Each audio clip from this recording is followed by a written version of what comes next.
জয়নাল ভাই, আমার বাসায় আইপিএস আছে, আমি সোলার আইপিএস এ রূপান্তর করতে চাচ্ছি ভাই, আমার জন্য কিছু একটা ব্যবস্থা করেন। জি জি ভাই, আলহামদুলিল্লাহ, এই যে আমাদের নতুন সাজে নতুন জিনিস, আমাদের নিজস্ব টেকনোলজি, জাপানি কোর্স দিয়ে এবং জাপানি কোর দিয়ে এবং পার্সপাতি দিয়ে আমরা এটা তৈরি করেছি। নাম হলো hybrid converter. Hybrid converter, hybrid converter কাজটা কি মূলত এটা? কাজটা হলো আপনার বাড়িতে যে পুরাতন আইপিএস আছে, আপনি এটা কারেন্ট থেকে ব্যবহার করতেছিলেন, এখন আর কারেন্ট থেকে ব্যবহার করা লাগবে না। এই সোলার থেকে, এই সোলার হাইব্রিড কনভার্টার দিয়ে কারেন্ট রূপান্তরিত করা হবে।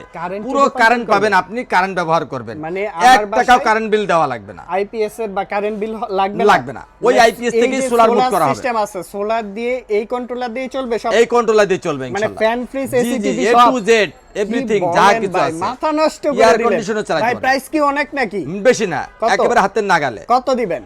50 এম্পিয়ার 4500 টাকা, 100 এম্পিয়ার 5500 মাত্র? মাত্র। কি বলেন, আজকেই নিব আমি ইনশাআল্লাহ। ধন্যবাদ। প্রাইসটা মাত্র 5500 টাকা। জি।